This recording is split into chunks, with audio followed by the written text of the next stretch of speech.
Fourth అండి? Fifth important one. Understand first before being understood. ముందు నువ్వు అర్థం చేసుకో, నిన్ను వేరే వాళ్ళు అర్థం చేసుకునే ముందు. అర్థమైందండి? చాలా సింపుల్గా అనిపిస్తుంది కదా? ఎస్, చాలా సింపుల్గా అనిపిస్తుంది, కరెక్టే. ఇక్కడ ఒక స్టోరీ చెప్పాలి. ఒక కుటుంబం, తల్లి, తండ్రి, ఒక 10 ఏళ్ల పాప, నానమ్మ, అందరూ కలిసి కూర్చొని భోజనం చేస్తూ ఉన్నారు. చేస్తుంటే సడన్గా భోజనం చేసేటప్పుడు ఆ పాప ఏడుస్తూ ఐఎమ్ నాట్ వర్జిన్ స్టిల్ అనింది. I'm still not a virgin.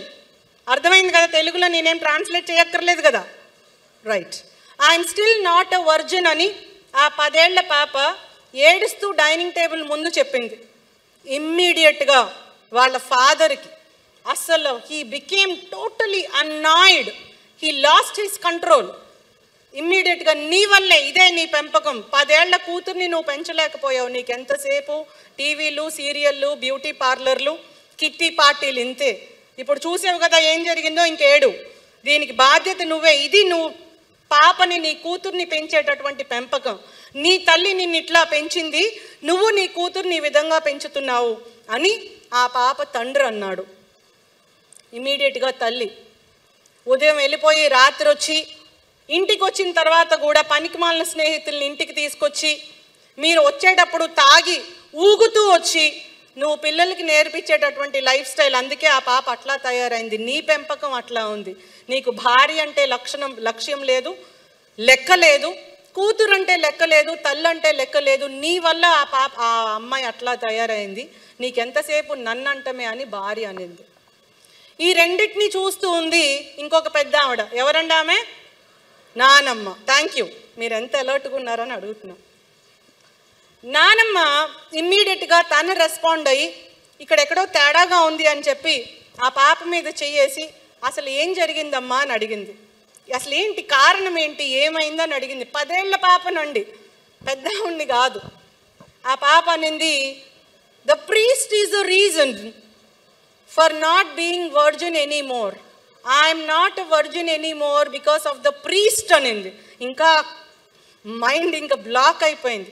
ఒక ప్రీస్ట్ కారణంగా నా మనవరాలు వర్జిన్ కాదు. దీనికి కన్క్లూజన్ ఎలా వచ్చిందండి? ఏం కన్క్లూజన్స్ వస్తాయి ఫైనల్గా? The priest is a cause for my self not being virgin anymore అనింది ఆ పాప గ్రాండ్ మదర్ తోటి. అంటే మీకు కూడా ఇప్పుడు కన్ఫ్యూజన్, ఈ స్టోరీలో అసలు ఏం జరిగింది అని. కరెక్టా? నౌ అది క్రిస్మస్ కోసం వాళ్ళు చేసేటటువంటి డ్రామా. ఆ క్రిస్మస్ రోజు వాళ్ళు చేసేటటువంటి ప్లేలో she is not given the role of playing Virgin Mary.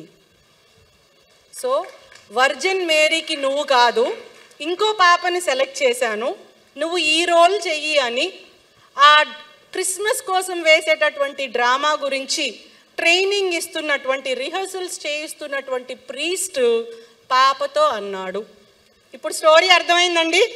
ఎక్కడికెక్కడికి వెళ్ళిపోయింది మన మైండ్. ఒక పోలీస్ ఆఫీసరు, అందున లేడీ పోలీస్ ఆఫీసరు, పిల్లల కోసం, ఆడపిల్లల కోసం, మహిళల కోసం మాట్లాడేటటువంటి సరిత, ఆవిడ I'm not virgin any more అని 10 years పాప అనింది. అంటే ఆలోచనలన్నీ ఎక్కడికో వెళ్ళిపోయినాయి కదా? No, let us not be judgmental like that. Never become judgmental about others. ఒక మాట అన్నా, ఒక డ్రెస్, ఒక బిహేవియర్, ఒక కాండక్ట్ చూసిన వెంటనే, అంటే don't judge a book by its cover అంటారు కదండి, అందరికీ తెలుసు కదా అది. ఎస్, అట్లానే మనం చాలా అంశాల్లో జడ్జిమెంటల్గా ఉంటాం. ఓహో ఈయన ఇట్లా ఉన్నాడు, ఈయనేం క్లాసులు చెప్తాడు. Never never ever do that. ఈమె ఇట్లా ఇంట్లో అంట్లు తోముకునేలా ఉంది, ఈమెం చెప్తుంది మాకు, ఈమె కోసం సరిత అంట ఆమె పేరు, ఆమె వస్తుందంట, మేము వినాలంట. Never never be judgemental in your life. అది మన వాల్యూ సిస్టంలోకి వెళ్ళిపోవాలి. అంత వాల్యూ సిస్టంలోకి వెళ్ళిపోతే మనల్ని వేరే వాళ్ళు జడ్జి చేసేటటువంటి పరిస్థితి రాదు. Understand before being understood. A 10 years old girl told, I am not virgin anymore. Priest is a reason for myself not being a virgin anymore. ఫైనల్గా ఏం జరిగిందండి? క్రిస్మస్ కోసం చేసేటటువంటి డ్రామాలో వర్జిన్ మేరీ రోల్ ఆ అమ్మాయికి ఇవ్వలా, వేరే వాళ్ళకి ఇచ్చారు ఆ రోలు. అందుకు ఆ పాప ఫ్యామిలీ డైనింగ్ టేబుల్ దగ్గర ఏడుచుకుంటూ I'm not a virgin any more అనింది. ఎక్కడెక్కడికి వెళ్ళిపోయినాయి మన ఆలోచనలు. చాలామంది సుజాతమ్మ మీరు కూడా అనుకొని ఉంటారు, నాకు తెలుసు 10 ఏళ్ళ అమ్మాయి జీవితం ఇట్లా అయిపోయింది అని. Of course that is correct. Of course ఇప్పుడు ఉన్నటువంటి క్రైమ్, నేచర్ ఆఫ్ క్రైమ్ అట్లానే ఉంది, కరెక్ట్. మనం అంత జడ్జిమెంటల్గా ఉండడంలో అతిశయోక్తి లేదు, కరెక్ట్. బట్ దాన్ని అందరికీ ఈక్వల్గా అప్లై చేయడం అనేది కరెక్ట్ కాదు.